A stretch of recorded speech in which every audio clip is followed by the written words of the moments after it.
salaamaaleykum wa rahmatullah mbokk yi comme niñ leen ko waxee rek ñu ngi ci bis bu màgg bi nga xam ne mooy màggal juddug yonent bi di guddi gàmmu ci kanam tuuti rek liggéey bi tàmbali fii nga xam ne mooy xadara maam Alaaji Njegéen ñu nekk fi ak kilifa yi ba tey da toog fekk benn kilifa ñu bëggoon mu nuyoo présenté wu rek wax ñu lan mooy gàmm gi ak naka la dundee gàmm gi fii nga xam ne mooy kër maam Alaaji. أعوذ بالله السميع العليم من الشيطان الرجيم بسم الله الرحمن الرحيم لا حول ولا قوة إلا بالله العلي العظيم اللهم صل على سيدنا محمد الفاتح لما أغلق والخاتم لما سبق ناصر الحق بالحق والهادي إلى صراطك المستقيم وعلى آله حق قدره ومقداره العظيم mbokk jullit yi ñu ngi leen di nuyu di leen ziara di leen baalu àq di leen baalu àq di jaajëfal sunu mbokk yi nga xamante ni moom mooy regroupement des tailleurs de Thiès ki ci mel ni buñ limee béy di mbaay rek mu yóbbaale ñëpp géew di limaale tamit ki nga xamante ni moom mooy président bi di Ibrahima Seck Mamadou Seck di sunu wóllëre di sunu xarit di koo xamante ni yàgg nañ di bokk ak moom yu mel nii kon na tey yàgg yàlla bu dogalee nag ñu teewaat tey fii ci ëtt kër maam Alaaji ci xadra Njegéen ñu def lu dul sant yàlla te xam tamit lii leen doon yàgg di ñaan yàgg ko di ñaan ci marché bi nga xamante ni séq nañ ko ak sunu mbokk tailleur yi lii nag kon tey buñ dikkee nag gis leen ñu taxawaay bii tamit duñ def lu dul bëcc du ñu def tamit lu dul tontu ci li nga xamante ni ci lañ ñu laaj ñu bokk ak ñoom mu di guddi gi nga xamante ni moom moo fi tax a daje mu di màggal juddu Seydina Muhammad sallallahu alayhi wa sallam mbokk yëpp nag am ci wàll muy murit bi tijaan bi xaadir bi laayeen bi ba ci ñi nga xamante ni sax ay chrétien lañ sax am nañ ci wàll ndaxte tamit Seydina Muhammad moom mooy sunu lépp ndax yàlla Seydina Muhammad la ñu booleel. képp kenn mënta jóg bëgg sunu borom kenn mënta jóg di jaam sunu borom kenn mënta jóg di defal sunu borom lu ko neex wala lu koy naqate jaaroo ci Seydina Muhammad sallallahu alayhi wa sallam nag moom mooy sunu lépp moom mooy sunu référence. li ko Serigne Omar nag di waxee nag tey sunu teewaay fii sax rawatina ni moom lañ fi àndal gunge ko mu ñëw ziara li nga xamante ni moom mooy xadra bi ñëw ziara ki nga xamante ni moom mooy di maamam El Hadj Mouhamed Njegéen ni mu ko yàggee nag di waxee rek mu ni Seydina Muhammad moom. sunu lépp moom la bu ñu waxee moom la bu ñu naanee mu jàll moom la sunu lekkee mu rees Seydina Muhammad la kon sunu lépp daal Seydina Muhammad la nee nañ mooñ gi ñu mooñaalee Seydina Muhammad moo tax muy wax boobu ni yàlla du lakk kenn ñun ko jógee la ma tax nga ni yàlla du lakk kenn mu ni sirru bi nga xamante ni moo nekk sunu ndigli ñu ni Seydina Muhammad la yàlla tey bu ñu namee lakk loolu lay dindi ci ñun bu ko dindee ci ñun boobaa dootuñu doonati ay doomu aadama dootuñu doonati nit boobaa nag ci la ñuy doog a mën a jël safara boobu ñu wax nag ñu mën ñu cee tàbbal wante fekk mi ngi ci sunu ndigg yi nee na yàlla moom du ñu isaab du ñu yóbbu safara mu doon nag loo xamante ni tamit lu ñu mën a dégg la ndax Seydina Muhammad moom lépp moom la te moom yërmande nag ca moom la fekk baax waaw Seydina Muhammad moom moo yaatal tey ba jamono tey ku ci nekk mën a saafanteeg moromam tey ku ci nekk mën a jóge fii dem bërëb ba la neex ku ci nekk tey mën a tey véhiculer ay message mu ciy jaar kon loolu lépp Seydina Muhammad la kon nag amuñu fayam duñ def nag lu dul di julli ci moom ndaxte julli bi ñuy julli ci moom sëñ Omar da koy yàgg di wax mu ni julli ci Seydina Muhammad doonatul loo xamante ni obligation la mais dafa doon loo xamante ni sax mën ngaa wax ne obligation sur obligation la dafa doon loo xamante ni sunu farata la ñu julli ci yonante bi sallallahu alayhi wa sallam ndaxte moom deselutul ko dara ndax sunu lépp Seydina Muhammad da koo defar ñuy doog a mën a ñëw kon nag comme jëmm jooñ nag tey bu ñu fàggulee lii lépp ci ay teraanga duñ def nag lu dul delloo ko njukkal bu guddeem nag jotee nag duñ def lu dul teew ci màggal ko ci gën gi màggali ànd ak sell ànd ak tey ànd ak dal loolu daal moom mooy xamante ni moom mooy tànk yi nga xamante ni moom lañ fi indi di ñaan sunu borom nag yal na yàlla motali guddi gi yëpp yal na yàlla motali yéene yi ci barke Seydina Muhammad sallallahu alayhi wa sallam. jërëjëf kooku mooy kàddu yi nga xam ne moom la sunu sëriñ bu baax bi wax muy kuy màggal si na nga ñëw màggal si te fexe koo teg ci sunna ndax lépp loo fi def sunu borom dana la ko fay waaye ñi ñëwit ñu bàyyi xel ni màggal juddug yonent bi jar na bàyyi koo fa sori ñëw fi nga xam ne moom lañ koy woote muy xadara maam Alaaji Njëgeen kon ku fi ñëw rek yàlla na yàlla faj sa yaajo sëñ bi ñu ngi lay gërëm di la sant bu baax jërëjëf macha allah yàlla yàggal taxawaay bi merci beaucoup. aca mbokk yi comme niñ leen ko waxee rek ñu ngi fii ci gàmmu yi kër maam Alaaji macha allah dañuy tourner léegi rek yem ci benn ponkalum journaliste moo xam ni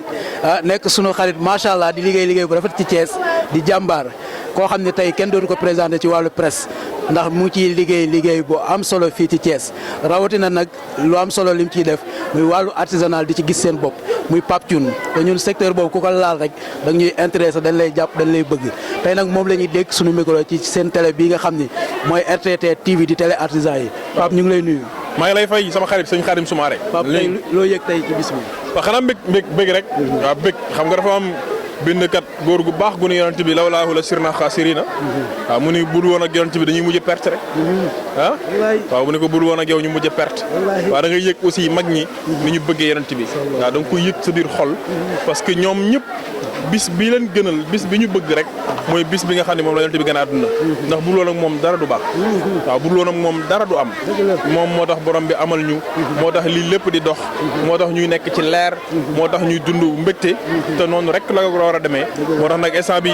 bànneex laay yëg comme ni nga koy yëgee comme ni ko ay junni ay millions ay milliards doomu aadama di ko yëgee di feete gàmmu gi nga xam ne mooy juddu yonent bi sallallahu alayhi wasallam ñu ngi noonu mu mel ni yaa ngi ciy liggéey bu am solo mooy ñëw def fi plateau direct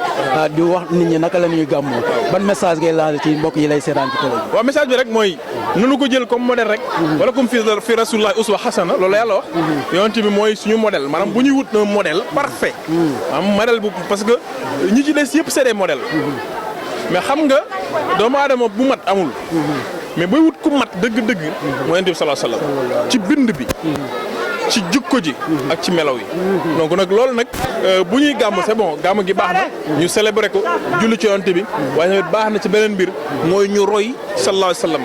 loolu mooy li nga xam ni sax moo war a mën a gën a moo tax sax ñu je pense que ñuy def gàmm gi mooy bu jour gàmm jotee ñu ñëwaat nag ci yonent bi sallallahu alayhi wasallam ci ni mu daan nekkee ak ay soxnaam ci ni mu daan nekkee nun daan dundee ak doomu aadama yi nan la meloon ak xale yi nan la meloon ci xam-xam nan la def ba réussir li mu réussir te pourtant 63 ans la dund yooyu yëpp c'est des choses yoo xam ni lu ñu war a jàngal doomu aadama yi la donc mu war a nekk un exemple parce que suñu mag ñoom lu ñu am yonent bi leen gënoon ah antal karimu anal xadimu dahran udimu fi ka sanaayi loolu la ko Serigne Touba wax ah mi ngi noonu yow yaay ki tedd ki man maay sa maay sa liggéeykat bi waaw fii rek maa ngi dund yow rek laay way ah waaw mi ngi noonu salatu sitta bi ma daxi sitta ah mi ngi noonu ah di ko tagg juróom benn weer yi may julli ci moom salaat mooy di julli ci moom mat xam mooy di ko tagg parce que ñoom it lu ñu am rek yonent bi leen ko may bëgg yonent bi waaw xubbu taaha lil muznibina najatun wa amanun min hawli yawmi liqaa'i loolu suñu góor gi xaaja Abdul Aziz Dabakh doon wax waaw nee na bëgg yonent bi ngir maanaam boo nekkee tooñkat wala nga nuur ci bàkkaar jàpp ni borom bi du la baal bëggal yonent bi xubbu taaha lil muslimina najatun gis nga même Serigne Cheikh Al Maktoum sax nee na jamono bi ñu nekk nii képp ko wax ni du ma dund ci riba da ngay wax lu neex rek parce que système bi ci boppam mooy système riba ñun ko nag lan moo la ciy génne mu ni bëgg yonent bi kon gis nga maanaam mu ni xubbu taaha bëgg yonent bi lil muslimina ñeel ñi nga xam ne ay tooñkat lañu najatun wa amanun min hawli yawmi liqaa'i donc ñoom du ñu am bëgg yonent bi moo leen ko may gis nga Lamartine du jullit Lamartine du jullit c'est un poète du 19e siècle un romantique waaye nee na daal moom daal ba mu xoolee ba xoolaat dañu quel homme fut plus grand kan moo def lépp lu yonent bi def kon loolu nag dafay wane rek ñun ki ñu am ñun rek ko am kon nag na kon na di nekk modèle pour l'humanité bi yëpp nekk modèle pour ñun ñëpp parce que mag ñi nag wax dëgg fa yàlla am nañu fulla ak fayda joo xam ni ñoom kenn gën leen bëgg yonent bi te lu ñu am aussi mu leen ko may. macha allah waaw macha allah. en tout cas macha allah jërëjëf Pape. di leen gërëm. jërëjëf yéen samay xarit ngeen. dëgg la suñu xarit yow dañuy déggante. dëgg la nga nekk nit ku baax. nekk nit ku am taxawaay. nekk nit koo xam ni la man li ma gën a neex ci yow mooy sama benn émission noo ko raté. déedéet vraiment heure bu may def émission ak sama jëmm ju xeebu ji. heure bu may def émission rek dinaa jot sa message. dëgg la loolu nag dafa rëy ci man. dëgg la parce que ça fait pas ñëpp gersu yow beneen bi itam waaw mi ngi noonu beneen tamit Mamadou Seck sama président nekk suma xarit fi mu toll ni lii ma sol yéen a ma koy ñawal parce que yéen da ngeen ma bëgg ma nit ma bëgg leen te nag noonu la affaire bi nii la télé bii yàlla na dem ba nekk télé boo xam ne dañ koy gis partout dans le monde te lu mën a nekk la nag waaw lii moom lu rafet la seen liggéey rafet na ñëpp moom koy rafetlu yéen daal nekk leen ci rek day gën a baax rek di gën a neex rek di gën a dox rek ni ko sëriñ Mountakha waxee jaajëfati jërëjëf Pape loolu mooy kàddu yi Pape Thioune bu ngeen ko dégloo mu wax ngeen xam ni borom xam-xam mooy wax waaye ku xam dara mooy wax yàlla yàlla fay ko te barkeel ko jërëjëf Pape sant nañ merci beaucoup sawaay mi dañoo bëgg acca mbokk yi ñu ngi ci gàmmu gi ba léegi nit ñaa ngi jógee fu nekk di ñëw fu nekk nit a nga fay jóge di ñëw di mag di ndaw di góor di jigéen ñu gestu léegi rek daje koo xam ne mu ngi jóge fii fayu dañ koy bàyyi mu présenté wu wax ñu naka la dundee gàmmu gi. salaamaaleykum maa ngi tudd Bintu Njegen maa ngi dëkk fayu waaw doomu Amadou Yoro Njegen sama maam tëdd fii waaw gàmmu gi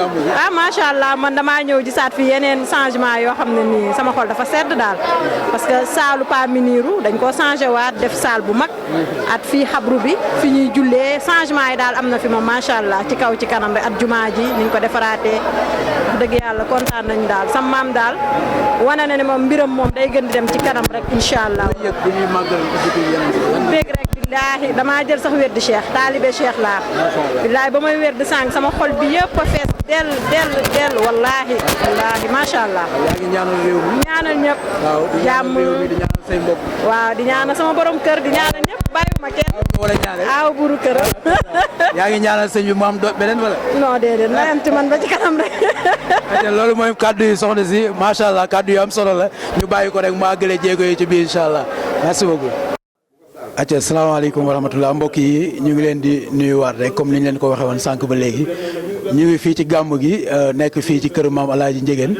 nekk ci ëtt bu tedd ëtt bu sell waaye ëtt boo xam ne tey ku wax gàmmu sa xel dem ci moom fu ne la waaye du jóge ci àdduna bi ñëw ànd ak ñoom ci li nga xam ne mooy màggal juddug Yonent bi tey nag ñu ngi fii ci résidence bi toog ak ki nga xam ne moo nekk secrétariat wu organisation bi yëpp moom la ñu toogal ginnaaw bi ñu ko dékkee suñu micro mu nuyoo présenté wu wax ñu naka la ñu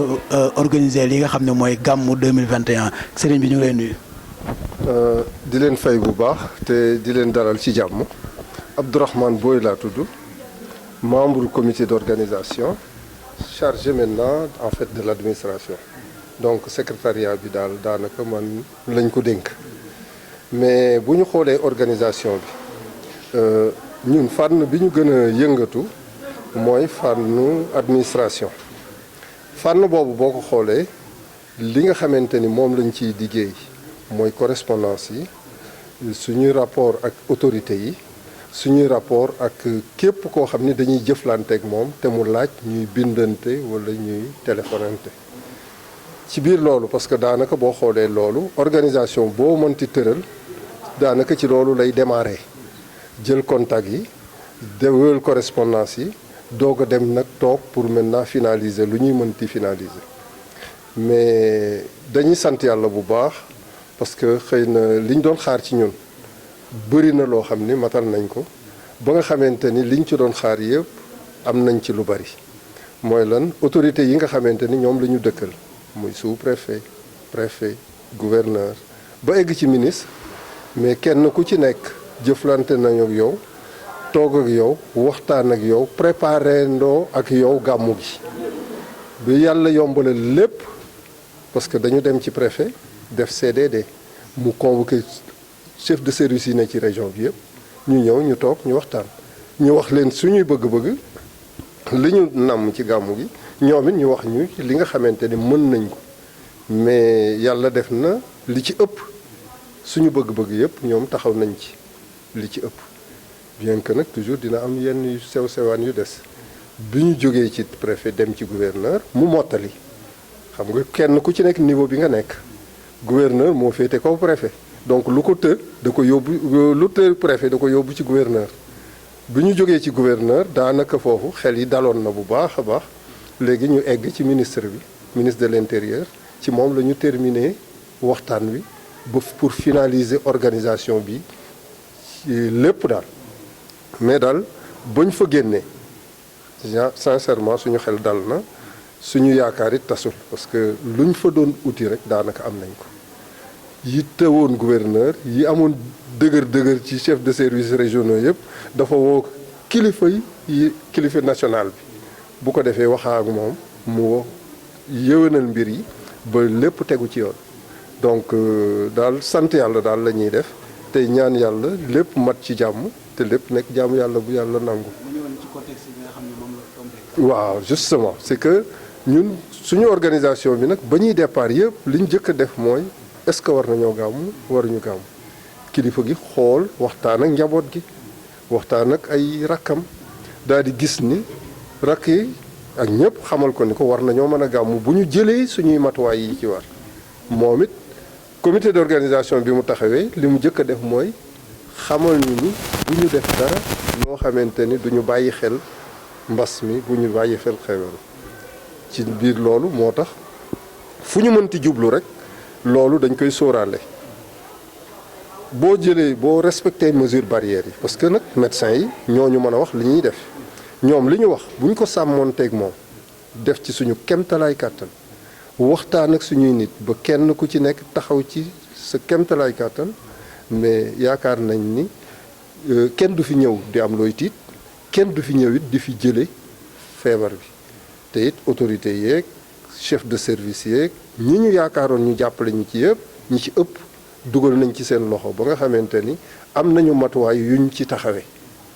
te it jël nañu disposition bi comité d'organisation bi taxaw na ci daayira yi fi nekk taxaw nañ ci habitant koñ bi yëpp taxaw nañ ci ba nga xamante ni assainir nañ koñ bi ba mu set wicc taxaw ci distribution masque ak gel taxaw ci veiller ci lépp loo xamante ni dafay mën a indi feebar ñu fexe ba dàq loolu wala ñu soril ko donc taxaw ci loolu te di waxtaan ak nit ñi ba kenn ku ci nekk def mbir mi sa mbiru bopp moo tax daal fi ñu toll nii suñu xel xaw na ci daal di ñaan yàlla daal mu gën a aar nit ñi mën a ñëw gàmmu si ci jàmm def am fi li ñu soxla yëpp delluwaat ci jàmm te benn ndog du leen fi fekk. Bon, en fait, nous étions chargés de l'organisation, de l'administration de l'organisation du comité d'organisation du Mawlud de Keur Mamel-Hadj. Comme chaque année, on prend contact avec les autorités locales surtout, avec le préfet en plus, le sous-préfet d'abord, ensuite le préfet et le gouverneur, pour tenir des réunions de préparation avec eux. Toutes ces réunions gravitent autour de l'organisation matérielle du Gamou. Maintenant, avec l'invitation des chefs de service de la région, mais on parvient à poser l'ensemble de nos problèmes et maintenant à eux de nous répondre pour voir qu'est-ce qu'ils ont possible de régler, ce qu'ils peuvent faire et ce qu'ils ne peuvent pas faire. Chaque fois que de besoin, mais nous allons passer à l'étape supérieure, c'est-à-dire de la sous-préfecture, nous passons à la préfecture, et de la préfecture, nous terminons avec la gouvernance au niveau régional. Avec le gouverneur, en fait, la majeure partie des problèmes ont trouvé solution. Avec l'ensemble des chefs de service qui se sont réellement engagés cette année et qui ont vraiment mis la main à la pâte. Parce que si vous regardez dans le quartier, pratiquement l'ensemble des services sont intervenus sur le terrain pour nous permettre de gérer correctement l'organisation du Gamou. Le ministre de l'Intérieur a bouclé maintenant les réunions et a finalisé avec l'ensemble des points qui résistaient au gouverneur pour pouvoir maintenant finaliser avec les chefs de services nationaux. C'est ainsi que maintenant on a pu, dans l'ensemble, régler l'essentiel des problèmes et faire face maintenant à la situation. Nous avons, en fait, comme nous sommes dans un contexte de Covid, on était obligé de tenir compte, quelle que soit la situation de cette maladie, de cette pandémie. D'ailleurs, le marabout, le calife, ne nous a jamais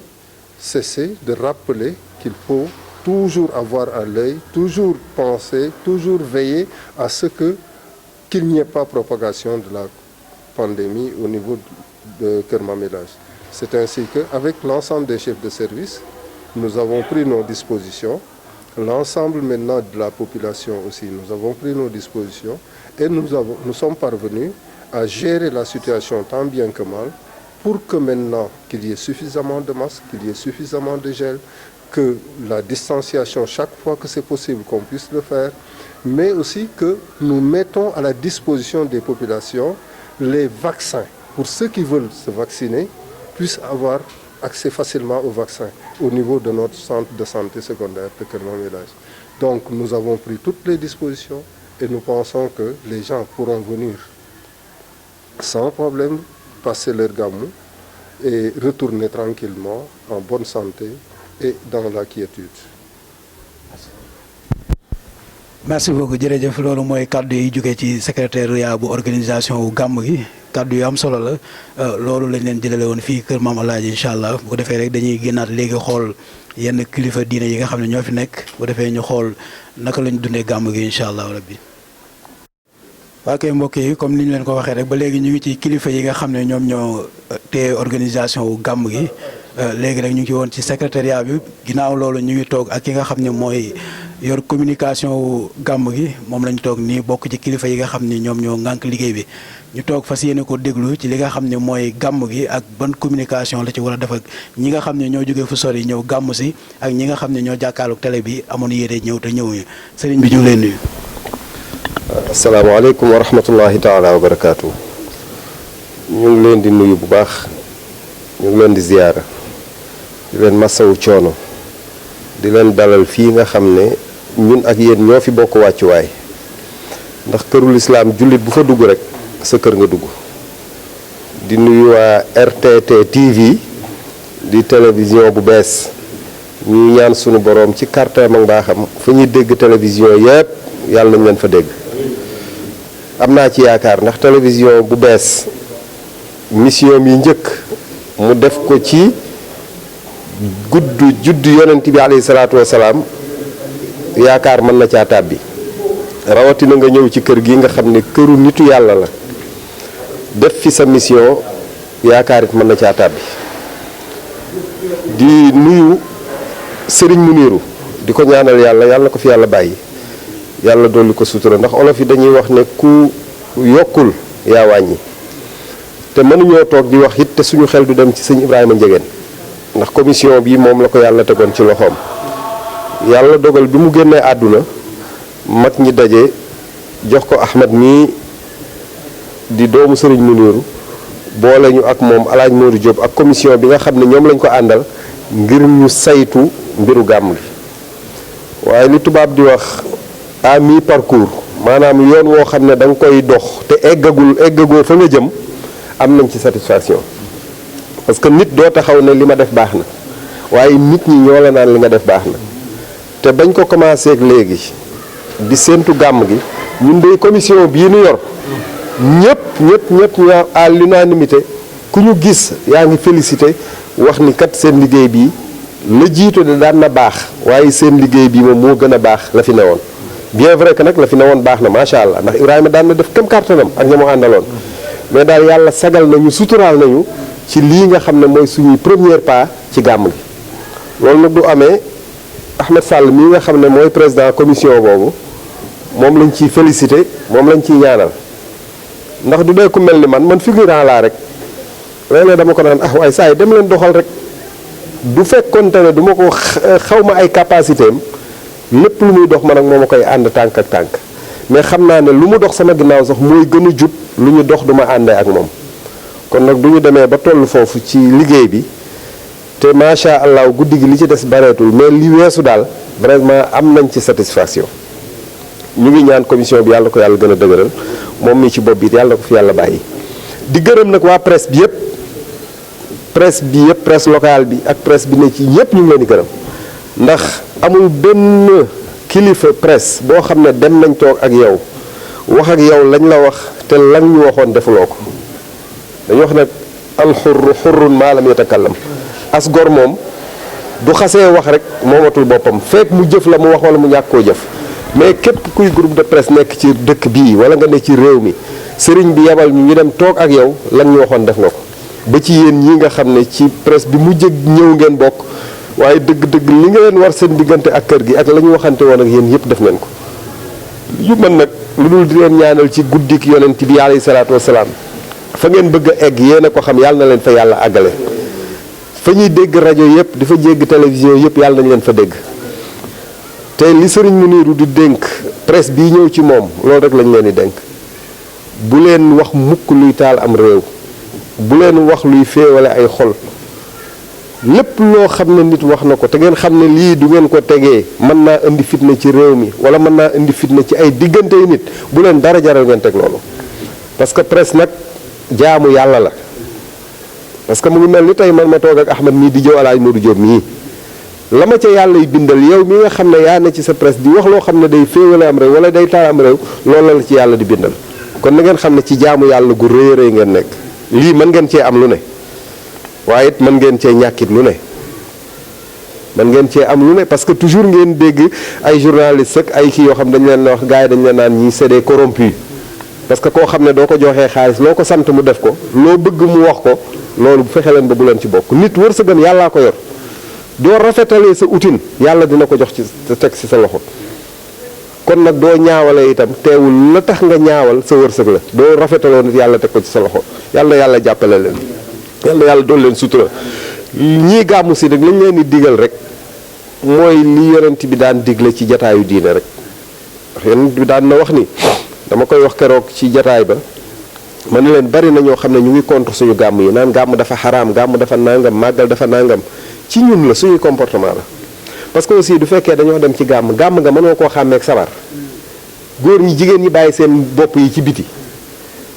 góor ñi ak jigéen ñi jaxasoo mais loolu képp ku bëgg a xeex lislaam mën ngaa jaar foofu ne lislaam du diinay dara mais kuy gàmm si na nga xam ne ci jaamu yàlla nga jëm doo dee jigéen na nga sàmmonteeg na nga war a sàmmonteeg sa bopp na nga muur sa cër yi doo toogee ni jigéen ñi toog nooy parce que yonent bi daan wax ni baayidu bayna anfaasi rijaali wa nisaa yi góor ñi ak jigéen ñi duñ toogee na ngeen sorele seen noyyi yi na góor ñi toogee ne la jigéen ñi toogee ne la yooyu ñu ngi koy bàyyiloo xel ñi nga xam ne dañuy gàmm si sëñ Mounir daf koy bàyyiloo xel toujours ñi nga xam ne dañ ñëw dañu xam ne ñii ñëw fii ak di dem faneen di fa gàmm ji ci jaamu yàlla lañ jëm demuñu ci meeting demuñu ci péccaxoo demuñu ci sawar demuñu ci dara kuy ñëw na nga yor sa kurus jaamu yàlla du kilifa yi toogee di waxtaan nga yor sa kurus di jëf salaatu ala nabi dooy ñibbi nga yóbbu fa tiyaaba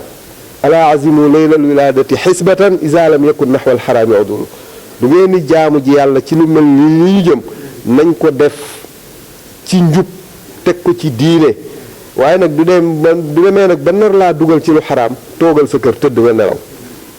kon nag ñu ngi ñaan yàlla nañu yàlla may ñu mottali ko ak alhamdulilahi rabbil alamin ñu ngi gërëm bu baax a baax ñu ngi sant bu baax di ñaan réew mi yàlla fi yàlla doole def jàmm yàlla doole suturaal bu baax a baax kàddu yi Cheikh Ahmed moo ko waroon a wax waaye mu wax loonu ko rek ci turu commission bi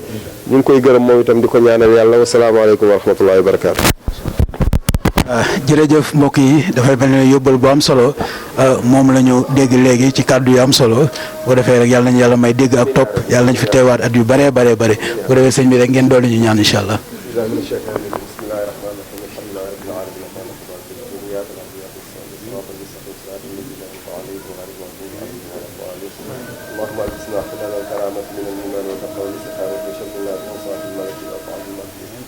زدنا علما نورا وهداية وأسبغ علينا نعمتك الظاهرة والباطنة يا رب العالمين سبحان ربك رب العزة عما يصفون وسلام على المرسلين والحمد لله رب العالمين. ما شاء